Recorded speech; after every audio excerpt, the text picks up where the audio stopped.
Your co-host with my wife Jeanetta. Today we're going to be talking about one of the exciting programs around the area. It's line dancing and all that goes with it. So you stay tuned and we'll be right back. And he'd say go with what you got. Start from where you are. Give it your best shot. Keep reaching for that star. Get in the race. Keep your own pace, keep moving and never stop. Just go, go with what you got. Welcome back. I'm Jeanetta Pollard, the co-host of the Fabulous 50s and Beyond with my husband Jim. And we have our guests today, Jacqueline Moss and Skip Griffin. We're glad to have you, and they're going to talk about line dancing. This is something that if you don't know how to do it, are y'all going to show us how to do it? We'll try. We're not sure we can do it. When we talk about line dancing, it's for all ages, isn't it? All ages. We have them. In our group, they'll run anywhere from 80 to the youngest is 69. 80 to 69. Mm-hmm. Now, how big is your group? Probably 15 or 16 of us. We won't all dance at the same time, but roughly that's how many signed up. So that's the road crew. That's the road group, I guess I should say. That's the road crew. Yeah, and y'all, where all do y'all go to do this? Well, we dance in the nursing homes around Paducah. Probably we're 5 times a month. We're in different nursing homes. And then we go into the assisted living homes, and as far away as Metropolis, Marion, Illinois, Salem, Kentucky, just wherever they want us, Mayfield, Murray, to their senior citizen centers. We enjoy the nursing homes more than anything. It's kind of almost like a full-time job, isn't it? Without pay. Just about. I mean, I didn't realize you did that much. You know? We have some of those too, some of those jobs. But I didn't realize that y'all were out dancing that much. Oh, we go out quite a bit. Yeah. And where do you teach? We teach there in the center. We start out with our class on Tuesdays from 1 to 2:30, but we are always teaching new dances, and anyone that wants to come and learn is more than welcome to come. And we also have a Thursday class. It's for what they call fun and fitness, and they have probably a little easier dances than what we do at times. Not necessarily, but it's good to get both if you're starting out. But we do teach from basic on up, so it's a lot of fun. But do you only teach line dancing? Well, we do. That's all we teach is line dancing. There is ballroom dancing taught in the center, but we only fool with the line dancing. Okay. Well, the reason go ahead. Go. I just started to say this is good exercise, isn't it? Very good.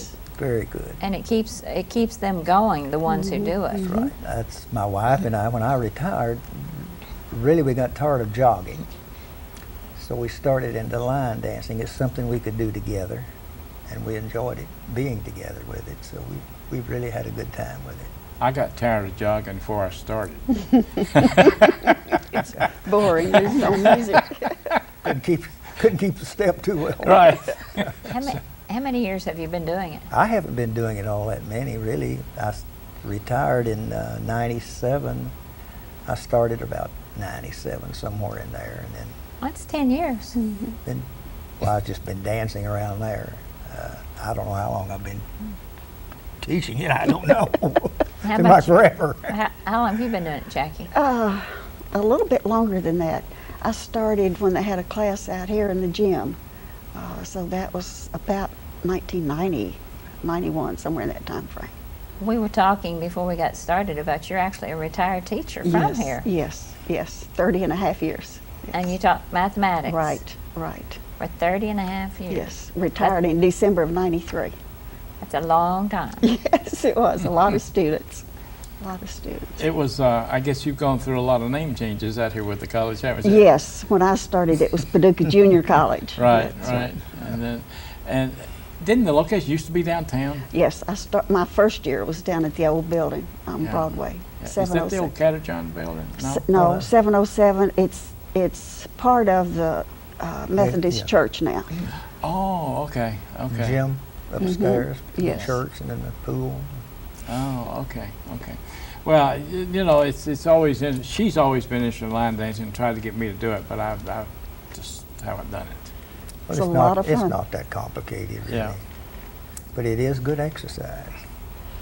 Well, every Tuesday at the Every senior- Tuesday at 1 o'clock, we dance. Now, do they serve meals every day at the senior center? Every day at the Senior Citizens Center. So then y'all just pick up after the meal on Tuesday. After the meal, we'll practice and dance. Yeah, Then because they- we've been down there and did a remote Mhm. show from down there one day, and I just didn't know whether they served the meals every day or No, not. every day. They serve meals every day. And I bet there's some people that come every day, aren't they? I'm one. You're one, huh? I usually volunteer, help clean up, Yeah, yeah. So, so I'm there. and it just gives you a place to go, doesn't it? It's real good company. You get Yeah. to know everyone. And Yeah. It's very nice, very nice. And it's a pretty active place, isn't it? It is very active, very active. I know I went down there and there were some real pool shooters, billiards That's shooters right. down there at That's that right. place, you know, that I found out when we were down there too. But let's talk about some of the out activities that you do when you say you go out to when you go to the nursing home. Do you actually try to get them involved in it? Not unless they really want to. Most Yeah. of the time we'll put on, 25, 30-minute program of Yeah. line dancing. And Yeah. then we'll invite everybody up, try to get them to dance with us a little. But the main thing, it lets us get in the nursing homes and we meet the people. Well, I tell them we deal in hugs and smiles. That's our Right, pay. right. That's true. We hug them and pat them and talk to them, and we really enjoy them. And we've got where we know a lot of them. Yeah. So it's a lot of fun for us. Well, that is so important to them, though, Well, we get more out of it than they do, I really believe. because a lot of those people do not have. Some of them don't have much family, Well, their families, they've outlived them in Right. a lot of cases. and some of them, if they have families, they don't come to see them, That's true. and that's very true. sad. Yes. So just bringing sunshine into their lives does. is so important. Bring a smile for 30 minutes, you've accomplished something. That's right, absolutely. That's what I tell people about my Santa thing. You know, that somebody asked me one time, said, well, I've had people ask, well, do the kids come up to you? I said, well, not only kids, adults too. Sure. You know, and then I've had people say, well, what do you think about the fantasy of Santa? And I said, well, I look at it that I think it's a good one. And I said, you know, when I can walk into a room dressed like this or just red or not and see smiles, kids' eyes light up and smiles come on people's faces, I said, I think I'm doing something right, you know. Exactly right. And that I think that's so important that we need to be, if we can shed some sunshine and light and happiness in people's lives, I think that's an important part of what we can contribute to life today. And Very good. so we need to be doing more of that. Skip, I know that you're doing work with the Easter Seals some with the adult program. How is that working, and how does it work out, and where is it, and different things like that? Well, they have a bus, and they come to the center, and we take them upstairs in a room that the center has given us to have line dance lessons for them. And there was probably, today, there was probably somewhere in the neighborhood 12, 13 over there. They come twice a month. Mm-hmm. And they have the best time that there ever was. They're the sweetest, loving people I've ever been around. Yeah, I work with them, and of course our daughter worked at Easter Seals for several years, and so we work with them on the telethon every year, and it's I got tickled. We were there one year, and the entertainers and the daytime soaps people were all there, and I was there. We're going around autographing for them in my suit and outfit. And the reporter asked one of the people, says, "What do you think about all these soap opera stars and different stars?" And the person says, "Well, I don't know about them. I'm waiting on that man in the red suit. He's the one I want to see." But That's true. it is a lot, and so you're actually teaching them how to We're line trying our best to teach them how to line dance. dance. Yeah, and go ahead. I know they enjoy that, Oh, they do enjoy it so much. because it's just so much. it's just such a, they're a blessing, They they really are. They are. They really are. And I've got such a good bunch of dancers. These women I think I have one other man. They're good about, well, not necessarily dancing, but Well, they're thanks. awful kind. They are with the people in the nursing homes, and they do a great job dancing. But they love coming in. It takes a lot of their time to get dressed up and go over with us, and I can't say enough about them. Now, do y'all have costumes you wear, or just? Jackie? We've got shirts that have boot scooters on the back, and then we wear white pants in our shirts, or black pants and white shirts, and we all try to dress alike, but not one specific costume. Okay. We go with the seasons. So. Yeah, you almost have to do that, Right, don't you? right. At Christmas time, we wear red and white. That's and, right. Well, we're about ready to take a break here. We're about through with the first segment, and Jeanetta and Pam will get together and talk about nutrition. They always try to get me to listen, but I don't. But He doesn't listen to exercise I don't either, listen to so. the exercise either. Yeah. But we'll be back. We'll talk about this some more, and you stay tuned, and we'll be right back.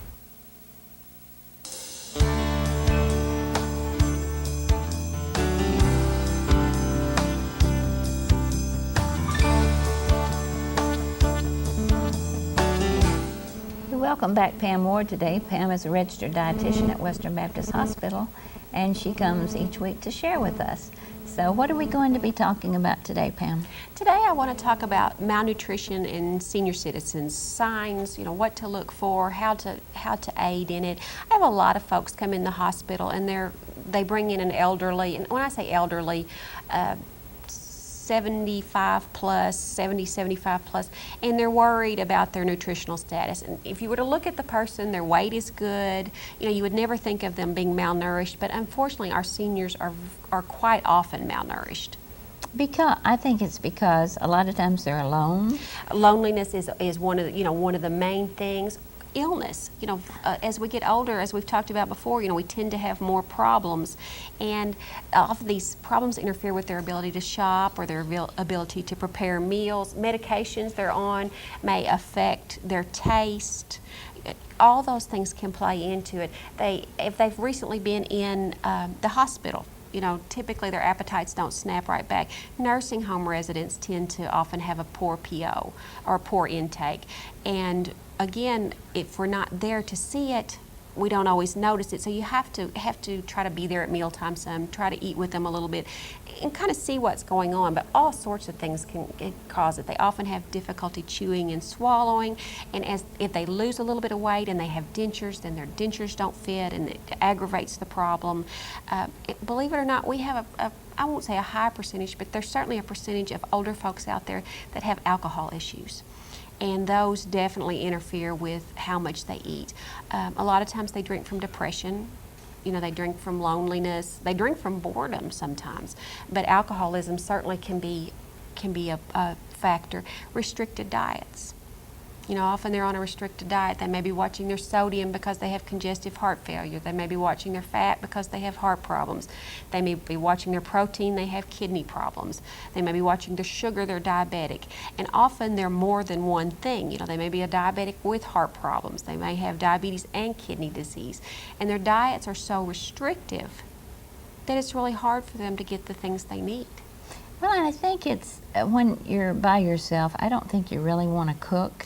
You don't. And so if you, and if you've got 2 or 3 things wrong with you, like why bother? It's more trouble than it's worth, or Right. it seems that way. Yes. And then again, when you add in that their taste, as we age, our taste perception diminishes, just like our thirst reflex. And that's one of the reasons older folks can become dehydrated easier, is because their body doesn't recognize when it's thirsty. They've lost that urge. And so, you get someone that lives by themselves. They've got several health problems that they're having to watch what they eat. They are on medications that are affecting their taste. And often these medications also make their mouth dry, which just compounds the problem. They don't feel like shopping. They certainly don't feel like cooking. They don't think anything tastes good. They don't want to eat by themselves, and so they're often malnourished, but they're not underweight because they're eating enough calories, but they're not eating enough protein, vitamins, minerals, those type of things. Not eating the things they should be. Not eating the things they should be, because often too, if they're eating enough, they may be eating fast food. They may be eating, something they can pop in the microwave, a can of soup, something that's easy. They can just take care of it, eat it, be done, little cleanup, little fuss, but there's not a lot of nutritional value to it. I think the senior citizens places are such good places for them to go. They are, and Meals on Wheels is a great option. Yes. Also the Senior Citizen Center, Meals on Wheels, there are some churches around that, that have supplemental. Right, where they could go and eat. Right, where they can go and eat. But, and I know we're all busy, but one of the main things you can do is turn eating into a social occasion. Go pick them up and take them somewhere. Bring them to your home. Go to their house and eat. That way, too, you can get a real eye on what they are eating, because always ask, but their perception of what they're eating in reality can often be very different. I have a lot of older patients that'll tell me, "Oh, my appetite's good. I eat well." But then you'll look and they eat maybe 25% off of their trays. But to them, they've eaten really well. So you can't always get a true fix on what they're eating just by asking them. You really do have to be able to observe it. Yeah, I understand that, because some of these people don't have much family. They And don't so they have really much have family. nobody to help. They have watch nobody. over them, and You're that's right. very sad. Well, and something else that's sad is a lot of older folks, they have to choose between paying for their medicine and paying for their food. And I have people often tell me, especially toward the end of the month, their Social Security has run out, and they have to either buy their medicine or they have to buy food. And they'll buy their medicine. And so they really are just kind of picking at whatever has been left. So that's one of those that's a hard thing to fix. But if you've got somebody in that situation, you may have to help them out a little bit. It may be that they need to apply for some sort of aid, food stamps, whatever it may be. But that's a more common problem than people realize. They just can't afford their medications and food. Well, I can understand, because some of that medicine is so expensive. Oh, it really is. I see patients come in the hospital that may be on 12 medications. And if you're looking at, even if you have good insurance, with a copay, you're looking at $250 to $300 a month just for medication. And if your Social Security check is $800 a month, you can see Right, you've got a problem. right. You have to pay your utilities and this, that, and the other. Right. So just, I guess what I just am really trying to stress is be aware. Look and see, make sure that they're not just eating enough, they're getting the things they need. A multivitamin might be a good idea, but there are more older folks out there malnourished than most of us would realize. And just help watch after them. Watch after them. They took care of us, it's our turn to take care of them. You're right. You're absolutely right. Well, listen, thank you for being here, and I think our time is up for today, and so we will look forward to hearing from you next week. I'll be here.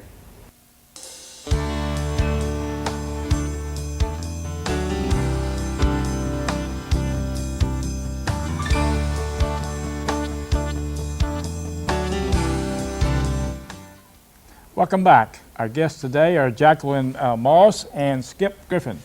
And we've been talking about line dancing and activities that they're involved in, the different nursing homes and everything. But we also want to talk about RSVP some today, since Jackie, you are the President of the Advisory President Council. of the Advisory Council. So we want to talk about some of the work. And something, I had heard this term, but I didn't really know what all was involved in. It's Make a Difference Day. Now that's coming up in October, I think, right? Yes, yes, The 27th. right. Now, what are you going to do? It's a national day set aside for volunteers to make a difference. And RSVP is going to have a food drive.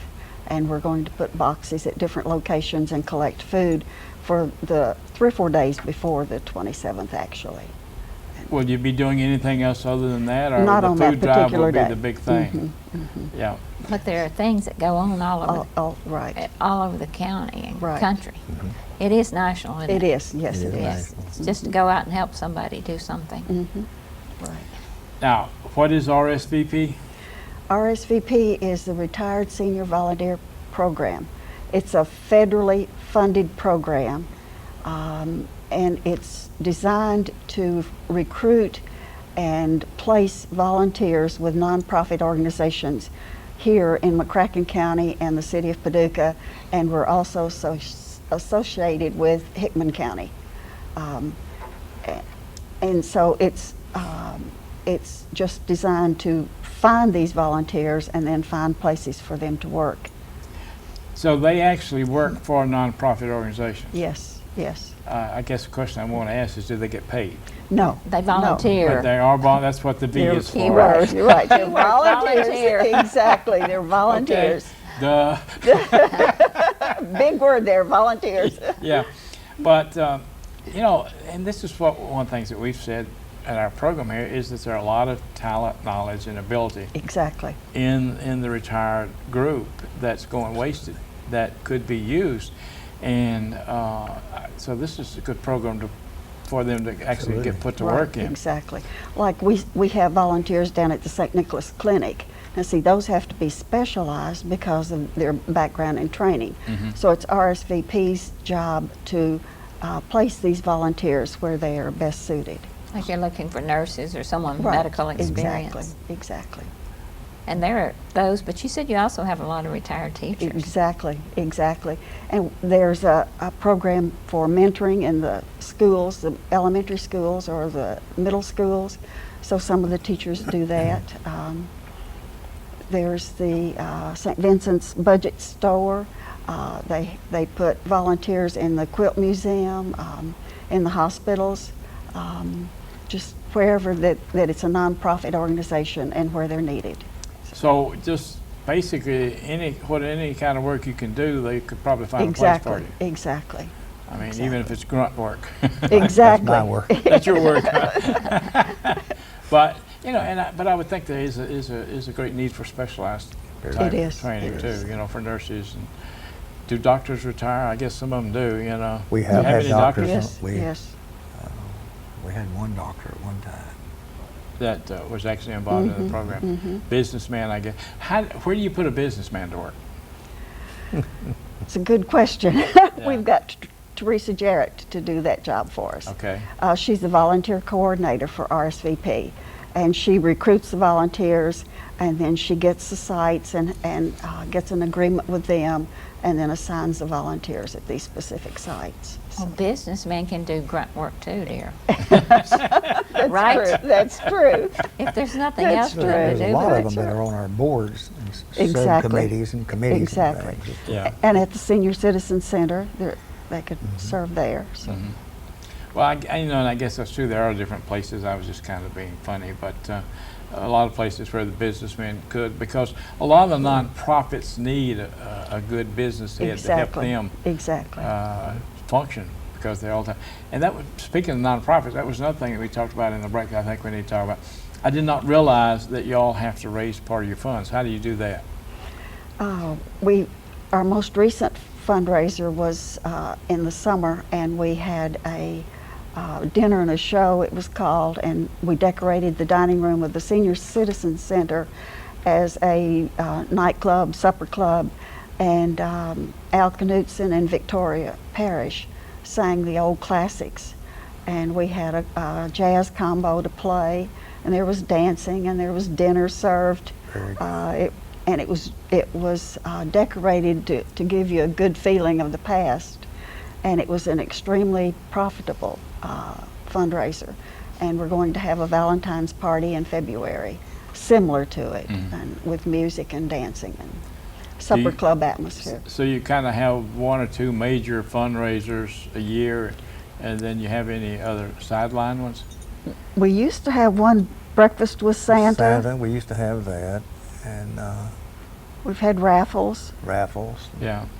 smaller. But two major ones. We've started one or just two trying to major. get to the That's- major It's, ones. and if, I guess if you plan it well enough and everything, you'll probably do as well as or better correct. than That's what we're hoping. a lot of That's what we're hoping. different odds and ends, you know. Manpower-wise, it Yeah. saves. Yeah, and I think that's probably good. Well, that's good to know that these different things that are going on. Now, in your RSVP, what other things do y'all do? They sponsor this line dancing group. They'll that- sponsor really? us. That's Yeah. the reason. Those are- That's the tie-in. We're a site. Only we move around to the different nursing homes, but we're listed as a site for volunteers. So all of the boot scooters are RSVP volunteers. So. And that's interesting, that you're a moving target, in other That's words. right. Exactly. have to. Exactly. Yeah, but it's interesting that you're called a site, but it's a moving site Right, all the right. time. Now, I think we discussed that y'all have other dancing besides line dancing, At the Senior Citizen Senior Center, Citizen. yes, there's ballroom dancing. Ballroom. ballroom dancing, that They're they on- teach people They're how. on Mondays, the same times. They're every Monday. Well, the Senior Citizen Center I guess it's Senior Center is the That's proper right. terminology Senior now. Center. It just offers a lot, and there's a lot that goes Oh, on down gracious, there, yes. and a lot of different things to where people can be involved. And what is the age requirement? Is it 50 or 55? It's 55 if RSVP. I think it's 62 if I'm not I believe mistaken. that's 62 or 65. 62, I think, is when they can first start coming over. But it's And 55 but for RSVP. RSVP volunteers is 55. Okay, well, that's kind of like AARP, except Right. AARP starts sending you literature when you're 50. 50. Yeah. We have friends that we Recruiting, kid about that, recruiting. your day's coming, you've started getting literature from AARP, but that's interesting. Well, listen, we've been happy to have y'all with us today, and enjoyed it. we'll hope to visit the center again sometime soon and see everything that's going We'd on love to down have there. you.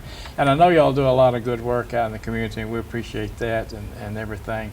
And it's been good to have you with us today. And for those of you in our audience out there, we want to remind you that we'll be back next week with another show, and we invite you to come and spend 30 minutes with us each week as you see our show. We'll be looking at different venues, different things that are going on in the area, and we want to encourage you to get out and get involved. RSVP could use some more volunteers, Oh, I'm sure. definitely, yes. And so we would encourage you to get involved with RSVP and some of the other organizations, because our motto is use it or lose it, and that's what you need to do.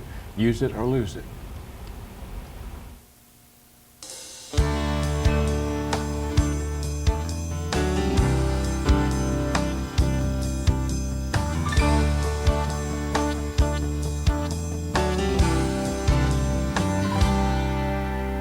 Can't see as well as I used to.